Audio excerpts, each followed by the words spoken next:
Assalamualaikum warahmatullahi wabarakatuh.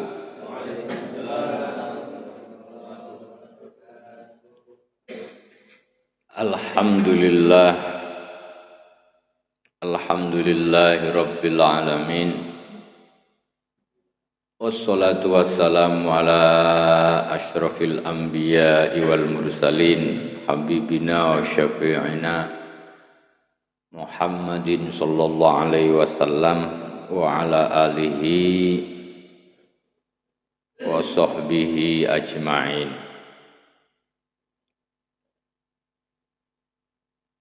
Amma ba'du, hadirin hadirat jamaah salat subuh Masjid Nurul Iman yang dirahmati Allah Subhanahu wa taala. Syukur alhamdulillah kita panjatkan kehadirat Allah Subhanahu wa taala yang telah memberi banyak nikmat kepada kita. Nikmat yang bersifat zahir, lebih-lebih nikmat batiniyah yang berupa iman. Mudah-mudahan nikmat ini bisa kita peroleh dari Allah Subhanahu wa taala hingga akhir hayat nanti. Amin. Salawat dan salam tercurah kepada Nabi Muhammad sallallahu alaihi wasallam, juga para keluarga dan para sahabat-sahabatnya. Di kesempatan yang singkat ini,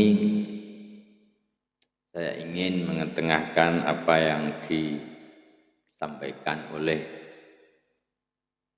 salah satu tabi'in, tidak termasuk sahabat. Karena meskipun di zaman Rasul beliau ini sudah ada, tapi masih belum beriman. Beliau beriman di saat Khalifah Umar ibn al-Khattab radhiyallahu anhu. Orang yang saya maksud itu adalah Ka'ab al-Ahbar. Ka'ab al-Ahbar ini pakar kitab Taurat. Pakar kitab Taurat belumnya itu.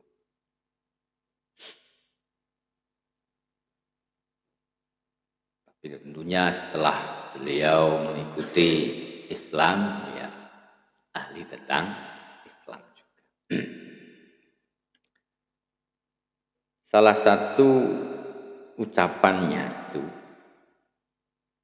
gini, al-husunu minasyaiton, salah. Al-husunu minasyaiton, salah. Benteng-benteng dari godaan syaitan itu ada 3, kata beliau. Ya. Benteng-benteng dari syaitan.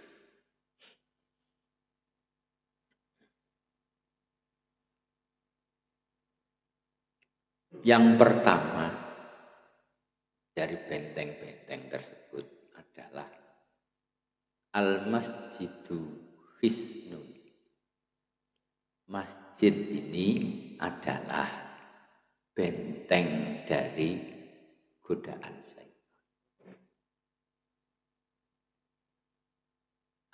Artinya bahwa di tempat yang suci ini kita atau manusia itu dianjurkan untuk berbuat yang sebaik-baiknya. Berbuat yang sebaik-baiknya. Di masjid ini kita tidak diperbolehkan untuk berucap yang tidak baik. Di masjid ini pula kita tidak diperkenankan untuk berbuat berbuat yang tidak diridhai oleh Allah Subhanahu wa ta'ala. Dan orang-orang yang bisa memakmurkan masjid itu adalah orang-orang pilihan Allah Subhanahu wa ta'ala. Al-Quran surat At-Taubah Al-Anfal itu ya, antara dua ini. Innama ya'muru masajidallah man amana billah wal yaumil akhir wa aqamas shalah wa ataz zakah wa lam yakhsha illallah ulaika humul muhtadun. Yang artinya ini Allah berfirman pakai kata innama, bukan inna tapi innama ya, yang kalau kemudian diartikan dengan bahasa Indonesia, dengan bahasa kita hanya jadi tidak hanya sesungguhnya tapi hanya ya'muru masajidallah, memakmurkan masjid-masjid Allah. Siapa itu? Man amana billahi wal yaumil akhir. Yang pertama adalah orang-orang yang beriman kepada Allah dan hari akhir. Ini orang yang beriman, orang yang hatinya punya iman kepada Allah Subhanahu wa ta'ala dengan sebaik-baiknya, dengan sekuat-kuatnya. Ya. Maka manifest dari apa yang diyakini itu akan diaplikasikan dalam bentuk amal perbuatan.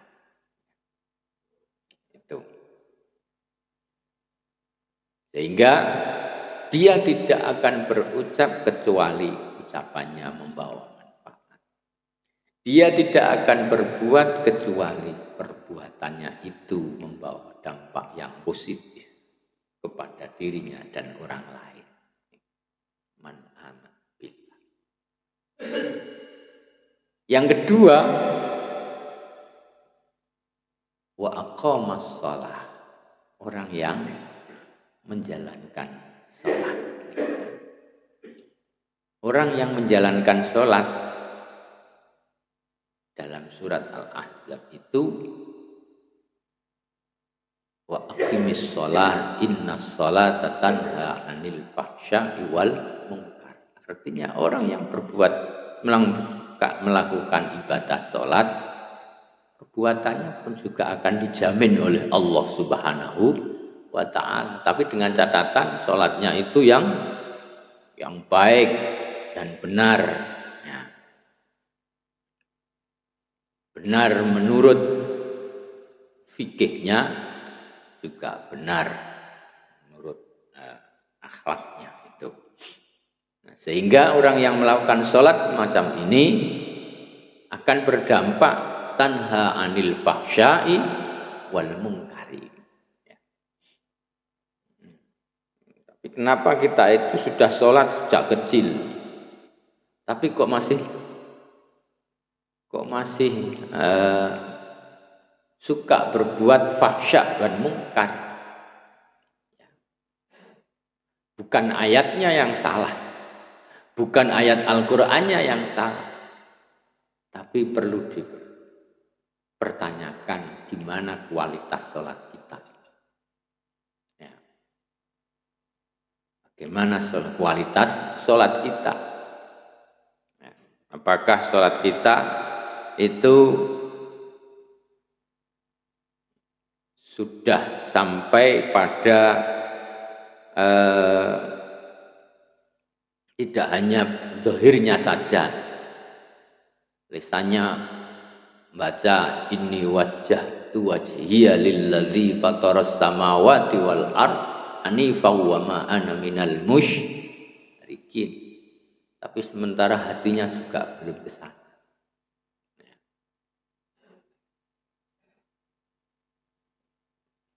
Yang semacam ini yang kemudian belum bisa membawa dampak yang positif kepada diri manusia itu. Wa qamash shalah wa ataz zakah, dan mau mengeluarkan sebagian hartanya untuk diberikan kepada orang lain sebagai zakatnya atau yang lainnya. Dan yang keempat, orang yang memakmurkan masjid adalah walam yakhsha illallah, tidak takut kecuali hanya Allah Subhanahu wa ta'ala. Ini yang diperkenankan oleh Allah Subhanahu wa ta'ala yang memakmurkan masjid-masjid Allah itu. Yang pertama. Jadi untuk terbentengi dari godaan-godaan setan adalah di tempat ini. Masjid itu.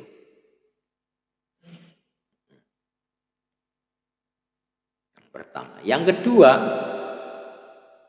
wa zikrullah hisnun. Zikir kepada Allah Subhanahu wa ta'ala adalah merupakan benteng dari godaan syaitan. Al-Quran dalam banyak surat dan ayat, Allah Subhanahu wa ta'ala sering berfirman, Udhkurullaha zikran katsira.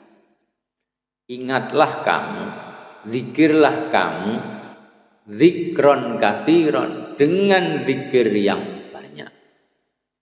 Jadi kita diperintah oleh Allah untuk berzikir yang banyak. Banyak itu ya, yang banyak. Semakin banyak semakin baik. Ya, zikir.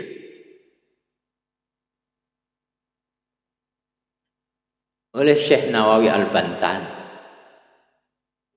ucapan Ka'ab Al-Ahbar ini yang terkait dengan zikrullah. Beliau katakan la siyama qaulu la haula wala quwwata illa billah. Zikir kepada Allah terutama dengan membaca kalimat haula, la haula wala quwwata illa billah. Itu yang oleh Syekh Nawawi ini yang bisa bentengi dari kita dari setan itu. Ya, zikir kepada Allah. Karena itu kalau jenengan masuk dalam thariqah, yang pertama kali ditekankan adalah lisan kita ini dianjurkan, disuruh untuk memperbanyak zikir kepada Allah Subhanahu wa ta'ala. Ya. Kalau thariqah Qadiriyah Naqsabandiyah ba'dal maktubah itu membaca zikir la ilaha illallah sebanyak 160 berapa itu. Itu. Setiap ba'dal maktubah. Nah, itu. Zikrullah. Kalau lisan kita ini sering melakukan zikrullah, ya maka kita tidak akan sempat untuk berucap yang tidak baik. Kalau kemudian lisan kita ini baca kalimat thayyibah, la ilaha illallah, la haula wala quwwata illa billah. Capek la haula wala quwwata illa billah kita membaca istighfar. Astaghfirullahaladzim, astaghfirullahaladzim. Kalau kemudian capek, bosan, baca sholawat Nabi. Allahumma sholli wa sallim ala Sayyidina Muhammad dengan banyak kali ulangannya tanpa dihitung. maka lisan kita tidak terbiasa untuk berucap yang tidak baik. Kenapa seringkali seseorang atau kita lah ya, katakan yang tidak baik, ya, kemudian sampai ghibah, ya itu karena di saat itu lisan kita ini tidak digunakan untuk zikrullah, zikir kepada Allah Subhanahu wa ta'ala. Sehingga ya lisan kita dikendalikan oleh setan. Akhirnya berucap yang tidak baik. Akhirnya berucap yang tidak banyak manfaatnya. Itu zikrullah. Yang ketiga, terakhir, qiraatul Qur'an hisnun. Membaca Al-Quran adalah benteng dari godaan syaitan.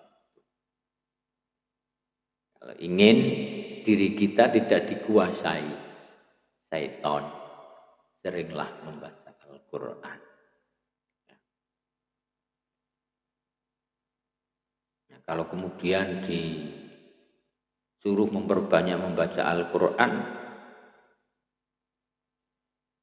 padahal kita tidak selalu di masjid, ya.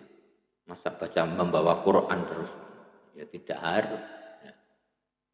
Ya, membaca Al-Quran itu tidak harus dengan membawa mushaf. Ya. Kita baca ayat atau surat yang sudah kita hafal, ya, bagian dari itu. Yang sudah hafal dengan surat Al-Mulk, ya kita dibaca ya, dimanapun tempatnya, asal yang tidak diharamkan untuk membaca Al-Quran. Di kamar kecil baca Al-Quran ya jangan. Kalau di kamar kecil jangan baca Al-Quran, tapi doa yang dianjurkan oleh Rasulullah Sallallahu Alaihi Wasallam. Gimana doanya itu? Bismikallahumma a'udzubika minal khubuthi wal khaba'ith. Ya. Itu.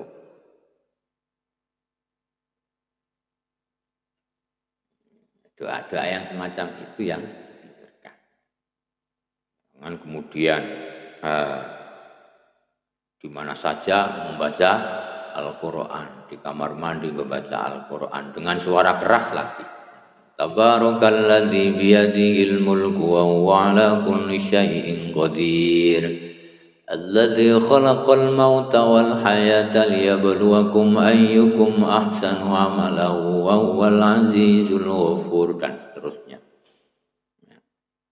Tanya, kenapa? Biar tidak dihinggapi setan. Itu. Jadi qiraatul Quran. La siyama kata Syekh Nawawi itu ayatul kursi, ya gitu. Ayat kursi itu sebagai benteng dari godaan syaitan. Karena itu kalau rumah kok banyak jinnya, itu biasanya disuruh untuk membacakan ayat kursi. Berapa? Ya yang banyak. 100 kali bisa, 11 kali, terusnya. Itu ayat kursi. Hadirin wal hadirat rahimakumullah. Itu 3 hal inilah yang bisa membentengi. Salah satu atau di antara yang bisa membentengi manusia, membentengi kita dari perbuatan syaitan. Ya, itu. Dan perlu kita ketahui bahwa setan di dalam mengajak manusia, mengajak kita, ini di saat kapanpun dan di tempat manapun, tidak mengenal waktu dan tidak mengenal tempat. Dimanapun kita itu selalu yuwaswisu fi sudurina. Setan itu mewas-was pada kita semuanya itu.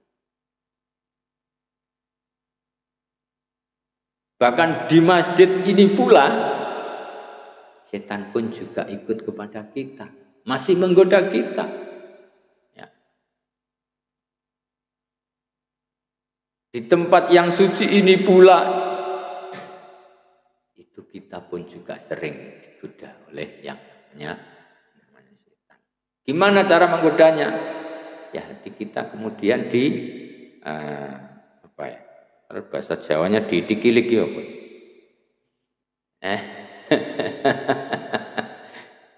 Ya, itu.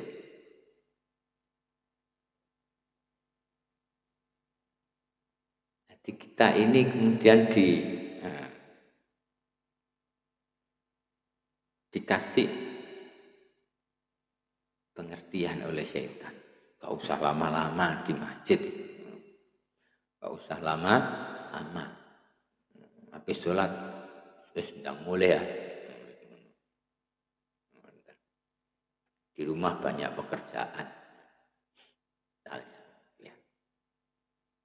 Membaca Al-Quran juga demikian. Hati kita pun juga masih dihinggapi. Ya.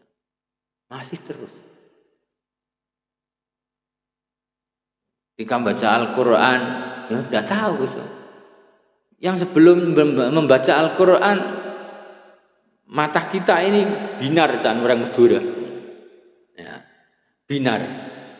Ya, cerah mata kita, terang. Tapi begitu baca Quran, membaca mushaf Al-Quran, kok langsung ya ngantuk ini kemudian datang tiba-tiba ini. Kok bisa ini? Nah, begitu kemudian ditinggal, ditaruh lagi. Kok langsung tegar lagi? Mata kita ini kok langsung terang lagi? Kok bisa? Ya itu Allah. Lantas kalau kemudian oleh Al-Quran, oleh Allah Subhanahu wa Ta'ala, di sana disebutkan dalam surat Al-A'raf, insyaallah ayat 17. Tsumma la'atiyannahum min baini aydihim wa min khalfihim wa an aymanihim wa an syama'ilihim wa la tajidu aktsarahum syakirin. Kemudian sungguh akan aku datangi manusia itu, kata setan. Min baini aydihim, dari arah depan. Yang kemudian tafsirannya adalah usyakikuhum anil akhirah. Saya ragukan terhadap kehidupan akhirat. Jadi kita ini terhadap akhirat, kehidupan akhirat itu diragukan oleh setan. Sampai yang yakin akhirat itu besok itu ada. Jangan-jangan surga itu juga tidak ada. Jangan-jangan neraka juga tidak ada. Kalau kemudian itu sudah kita terima, diragukan, setelah itu naik lagi. Tidak percaya terhadap akhirat. Sebelumnya ragu, naik lagi kemudian menjadi tidak percaya. Kalau sudah tidak percaya dengan akhirat, disitulah manusia akan berbuat semaunya. Asal tujuannya tercapai, dia akan melakukan apapun, tidak peduli kalau harus berbuat yang tidak diridhoi oleh Allah, asal itu bisa tercapai maka akan dilakukan demi tujuannya itu. Wa min khalfihim, didatangi dari arah belakang. Ini ai uraghibuhum fid dunya, dicintakan terhadap dunia dan seisinya. Akhirat lupa, terhadap dunia sangat suka. Wis klep. Wa an aimanihim, saya datangi kan dari arah kanan. Maksudnya adalah didatangi dalam dan melakukan kebaikan. Di saat melakukan kebaikan pun, itu pun juga digoda. Gun sewu. Tadi jenengan sholat subuh. Apakah mulai takbiratul ihram sampai salam jenengan ibu ingat Allah terus?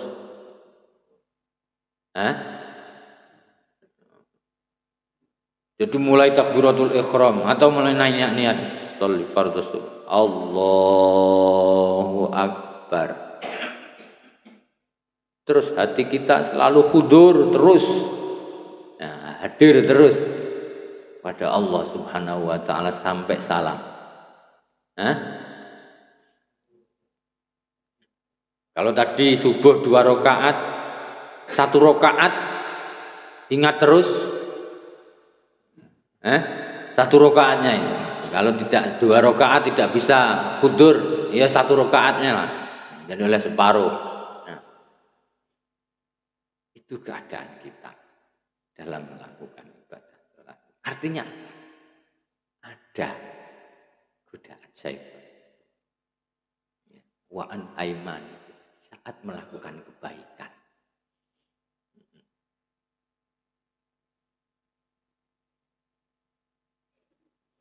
Di saat melakukan kebaikan, karena setan itu selalu hadir pada kita, godaannya gak usah lama-lama, gak usah lama-lama, sholat itu cepet aja, lah perlu sing patas, yang patas.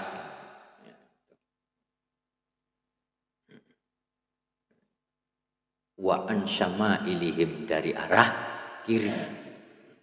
Ini adalah bil batil. Di saat melakukan kebatilan, setan ada di situ. Ketika kebatilan disuruh yang lama, biar banyak dosanya. Itu. Di saat yang baik gak usah cepet, gak usah lama-lama, sing cepet. Tapi di saat ini, atau di saat melakukan kebatilan disuruh menganggap itulah yang hak. Di saat yang melakukan yang hak, artinya diusik, itulah yang batil. Sehingga tuntunan menjadi tontonan, yang tontonan akhirnya bisa menjadi tuntunan. Itulah mudah-mudahan kita semuanya ini diselamatkan oleh Allah Subhanahu wa taala dari godaan syaitan, yang akhirnya kita ini mendapatkan hidayah, mendapatkan petunjuk dari Allah Subhanahu wa taala. Yang lebih dari itu, kita di saat akhir hayat kita mendapatkan predikat yang mulia, husnul khotimah. Amin ya rabbal alamin. Yang kurang dan yang mohon maaf. Assalamualaikum warahmatullahi wabarakatuh.